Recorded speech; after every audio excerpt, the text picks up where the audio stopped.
In the previous lecture, we have seen the integral forms for unimolecular and bimolecular reactions.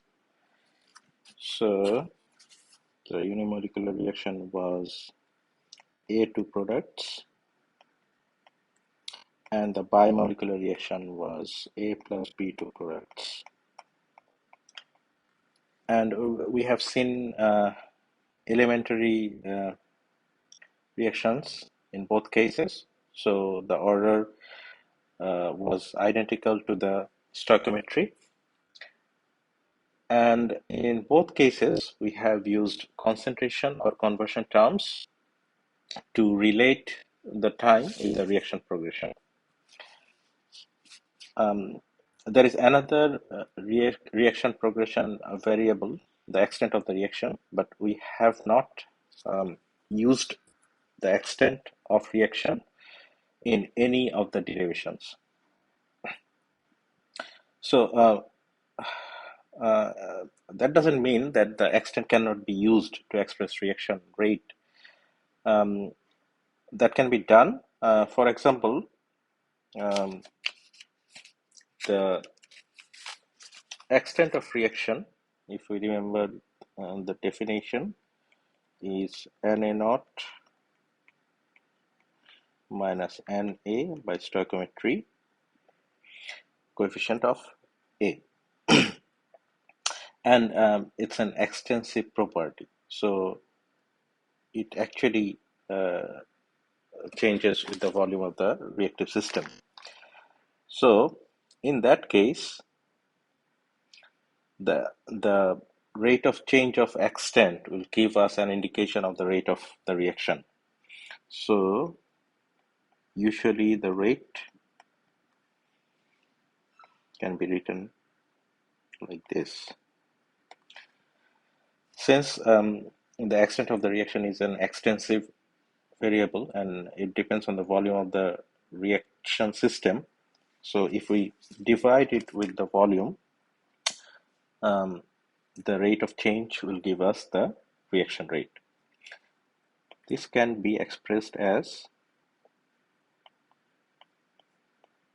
this, where this new term is basically extent divided by the volume of the reaction system. Now, if we take the case of the first order, so the expression can be written as this.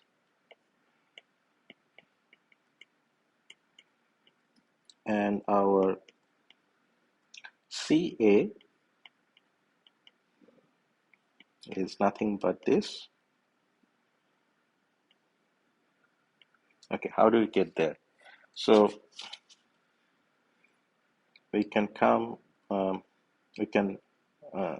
get this relation from the definition of the extent.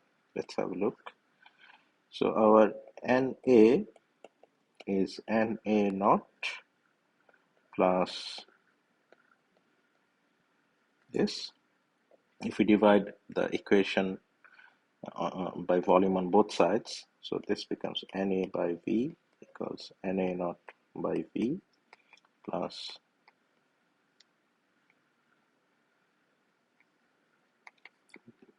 by V. So that is basically Ca equals to Ca naught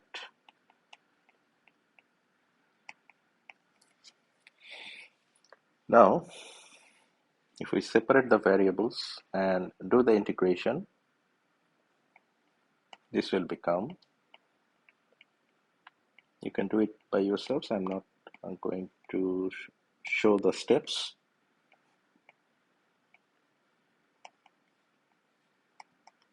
And which is basically same as the form we saw in the previous class for first order reaction in terms of concentration. Similarly, if we take the case of the second order reaction, our expression can be written as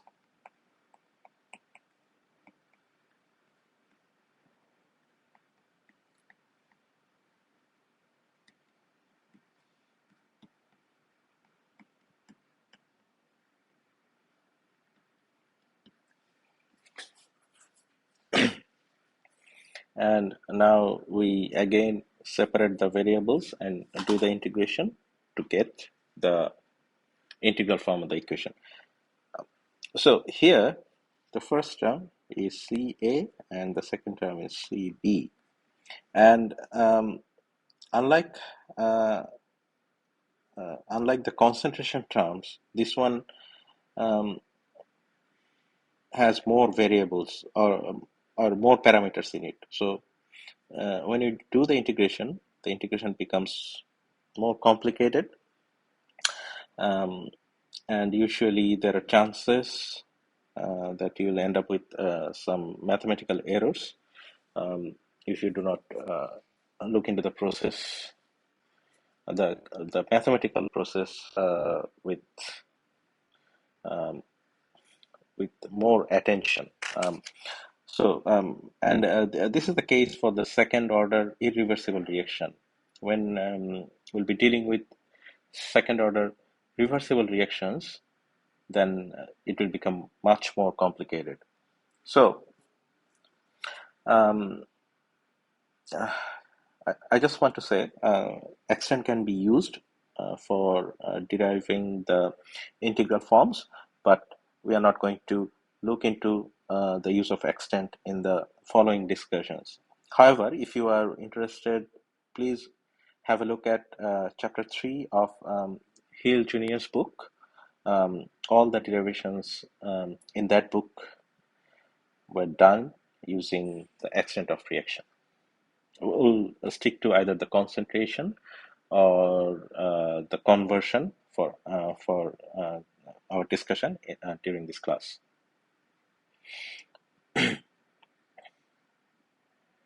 Now,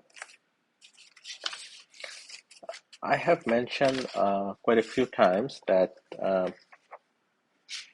for the second order reaction,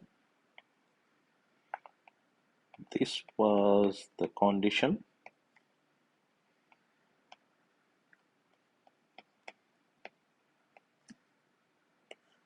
Now, what if the concentrations or the number of moles, the starting number of moles of A and B are the same? So let's continue our discussion where we have the same reaction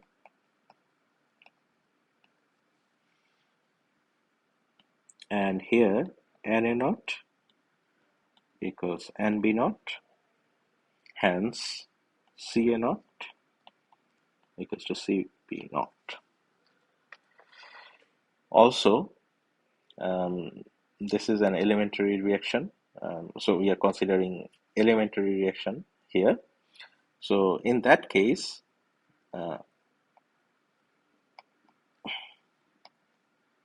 the orders will be the same as before, and since the stoichiometric coefficient are same for A and B, the concentrations of A and B will remain the same throughout the reaction period. So at any time T, we'll find that the Ca equals Cb. Now,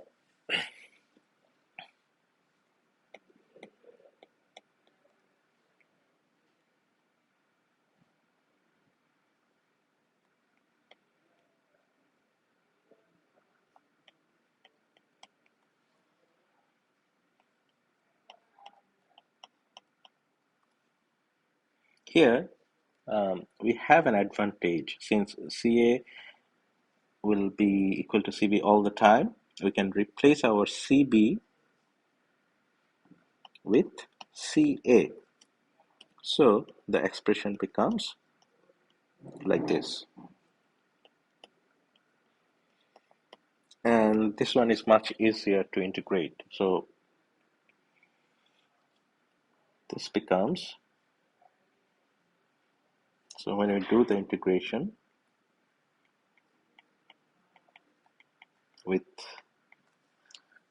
the boundary conditions at t equals to 0, Ca equals Ca naught, and at any time t, the concentration is Ca. So this is our expression. And this can be also used, the same expression can be used for a reaction like this. So basically, when we have equimolar um, initial A and B, we start with the same concentrations of A and B. This case is same as um, a bimolecular reaction of A. So in both cases, we'll end up with the same integral form. Now, let's have a look at the same expression in terms of concentration. So here, our Ca is nothing but Ca naught 1 minus Xa. So if we replace Ca with these expressions um, in all extents, then we get Ca naught dxa by dt equals k Ca naught squared 1 minus Xa squared, which basically leads to, so we have dxa by 1 minus Xa squared. And if we do the integration from conversion 0 to Xa, this is basically k Ca naught integration of dt, and we get this expression.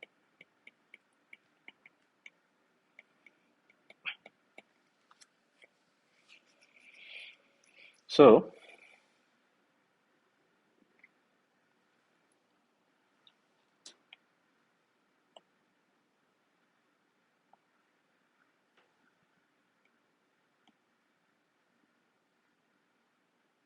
we have seen two forms uh, of uh,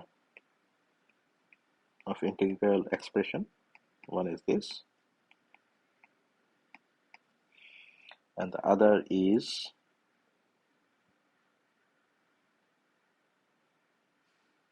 let me quickly check. I may have,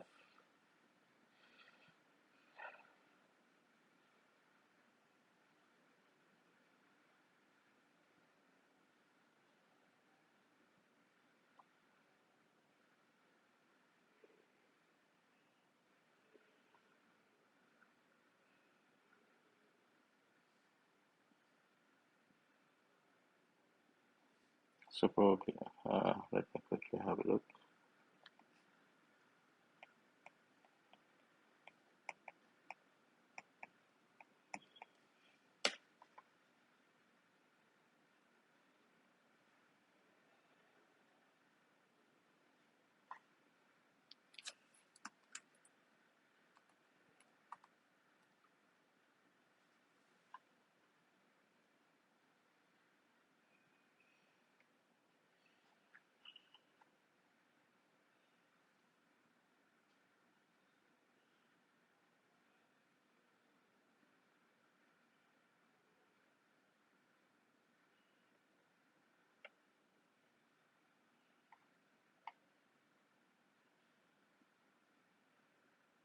Yes, so the expression here, I wrote it, I made a mistake, so this is the correct expression upon integration. So these are the two forms for reactions like this.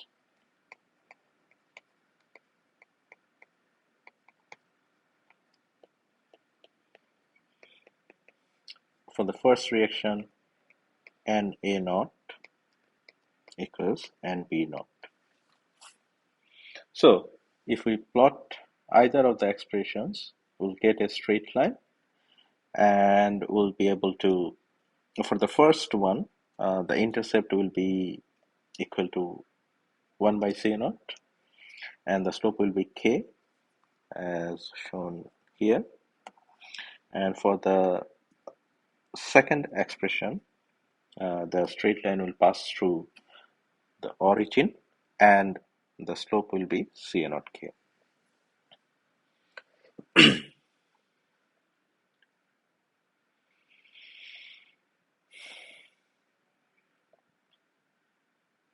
Now let's have a look at this non-elementary case.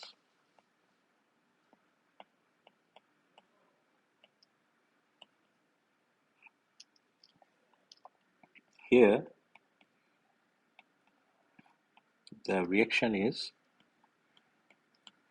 like this, and let's guess the reaction is first order for both A and B. So the order and the stoichiometric coefficient, they are not identical. Hence, we are calling this reaction as a non-elementary reaction. So in this case, our Ca equals Ca naught 1 minus Xa, and Cb equals Ca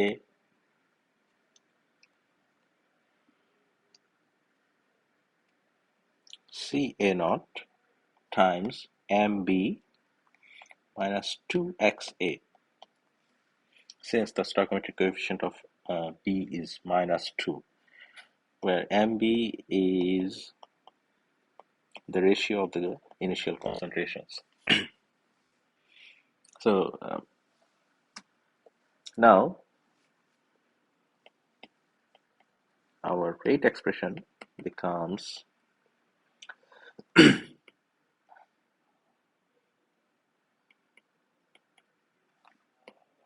something like this: dxa by dt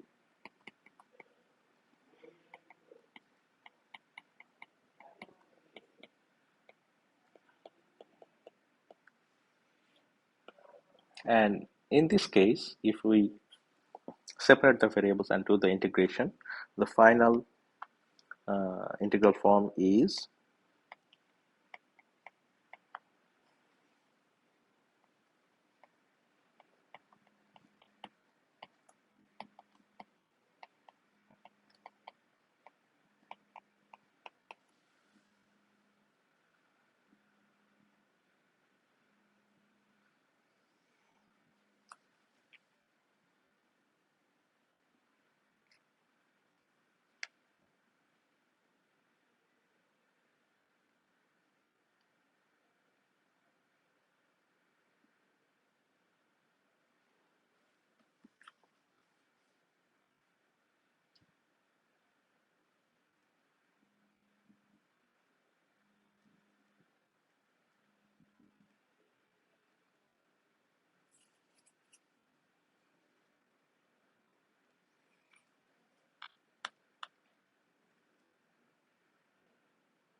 now.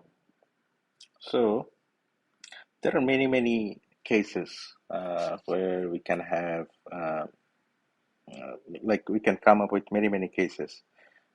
We can have A plus 3B or something like that, non-elementary reactions for which will definitely end up with a different form of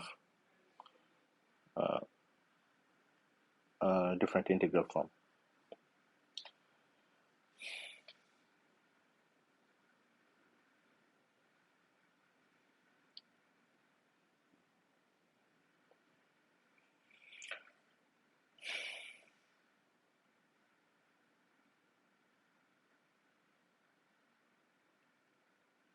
Okay, here another interesting thing is, if you look in here,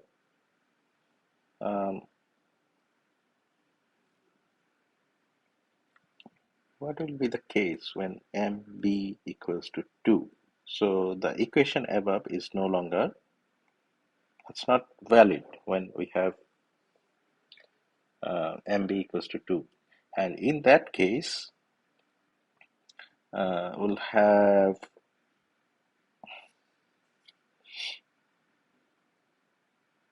we'll end up with so in that case, if MB equals to 2 for A plus 2B to C reaction, then the integral form will become something like this.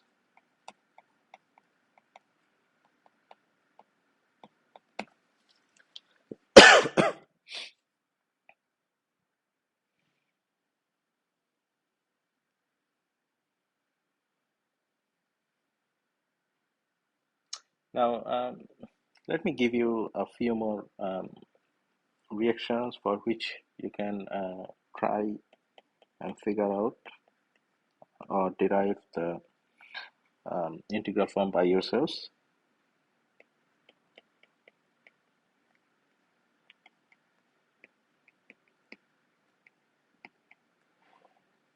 Say for this one, the rate expression is something like this.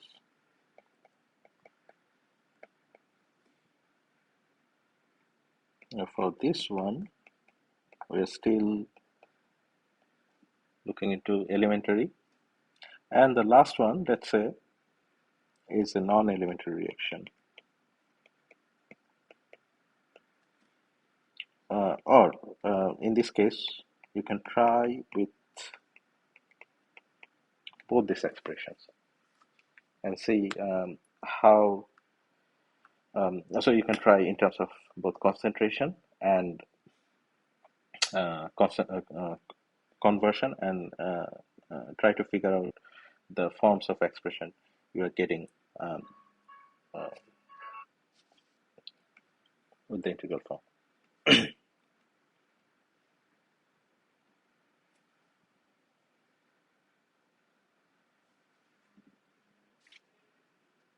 Now, let's have a look at the case where we have a zero order reaction. So in that case, the rate expression is something like KCA naught. Sorry, the rate expression is no longer dependent on the concentration of the reactants. So let's say we have a reaction like this. The rate expression is something like this. So our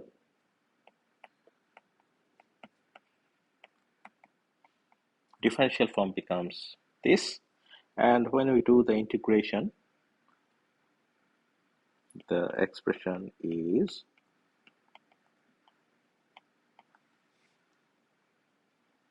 so we'll definitely have two separate expressions. Uh,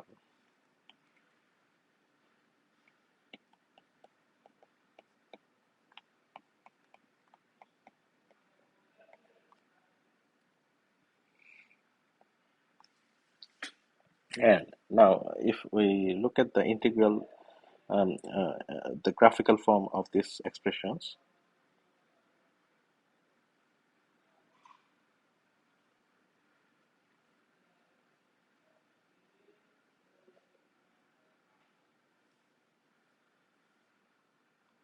I think this is the one, yes.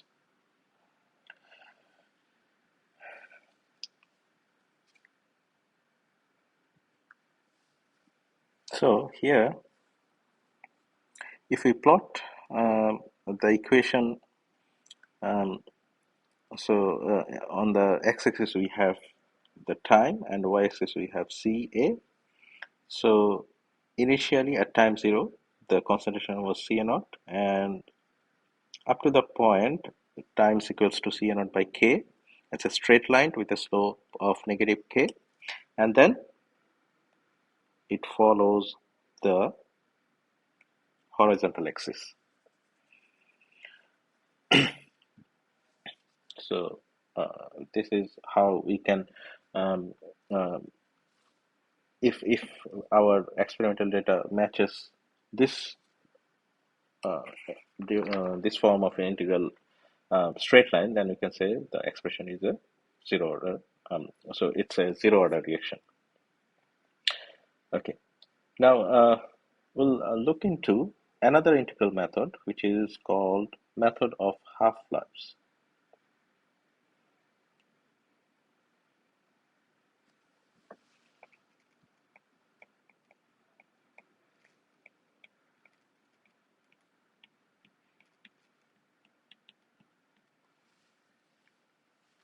So let's say we have an expression like this.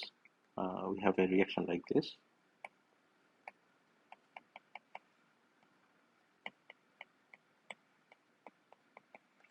And the corresponding rate expression is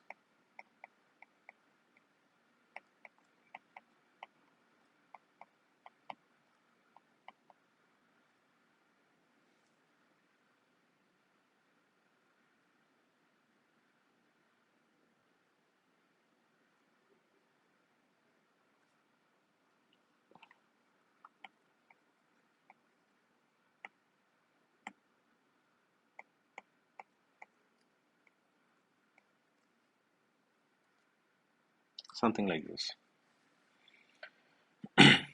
Now,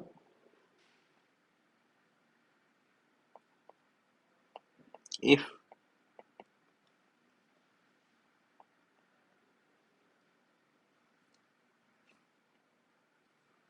this is the ratio of our initial concentrations, so at any particular time t, the ratio of the concentrations will be same as the initial concentration. Okay, so in that case, we can say this is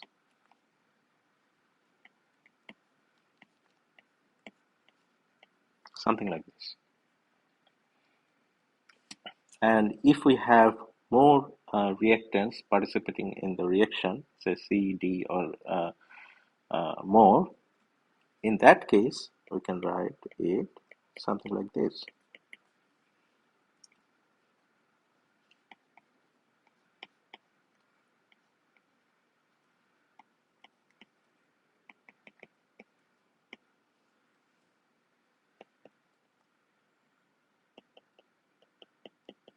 So on.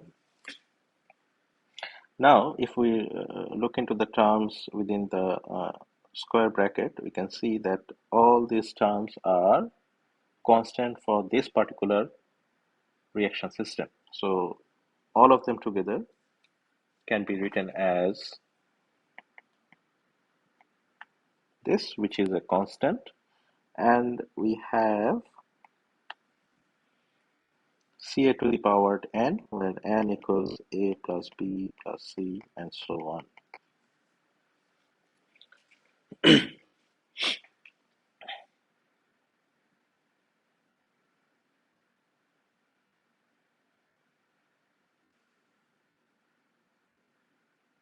Now, in this case, if we do the integration after separation of variable, the equation becomes,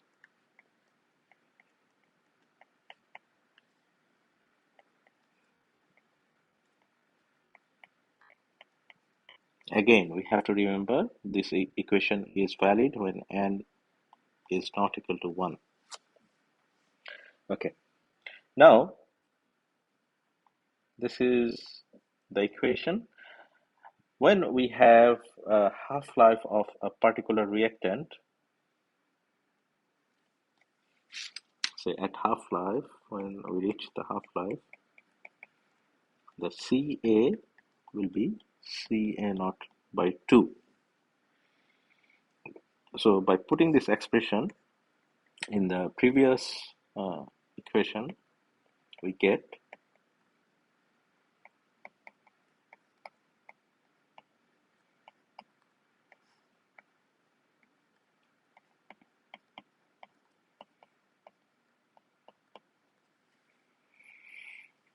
or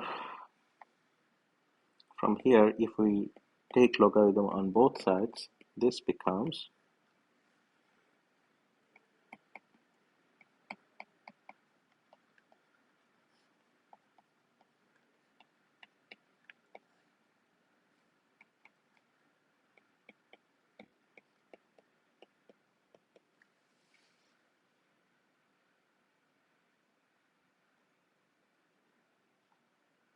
so where do we get from this equation?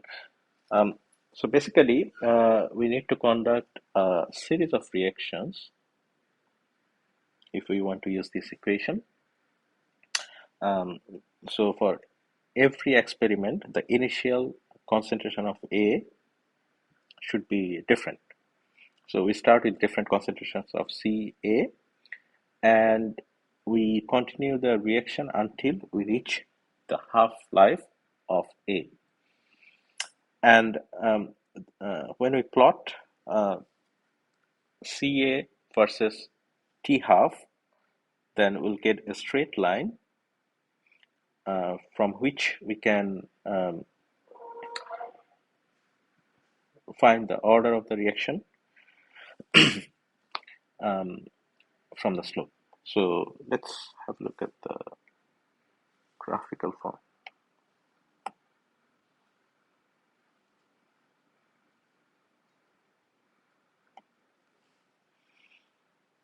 Okay. So here in the x-axis we have log or ln, whatever we can use. Here if we use ln T half.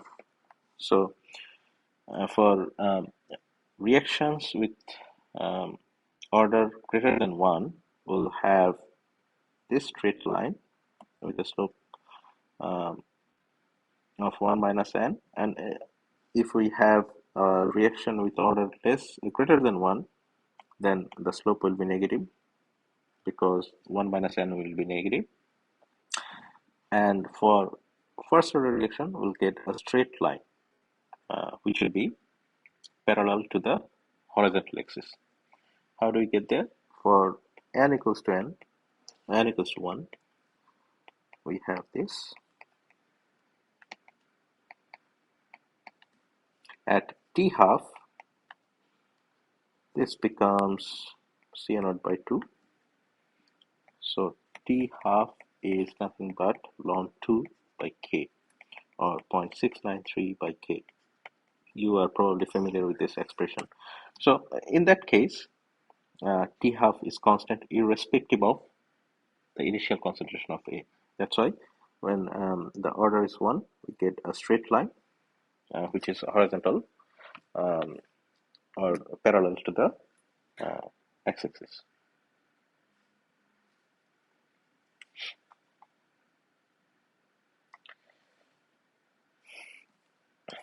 Using the same concept, we can also use fractional life method. Fractional life method. So basically, the half-life method is one type of fractional life method. Here, the expression was something like this.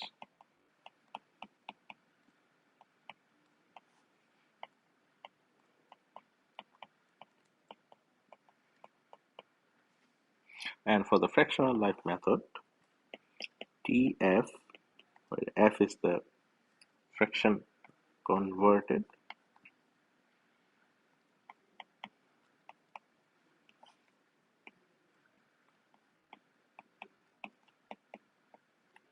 so it basically means we doesn't need to we do not need to stick to half-life method. We can do the experiment for any fractional conversion. Only thing is we have to have a series of experiments where we'll have different concentrations of CaO.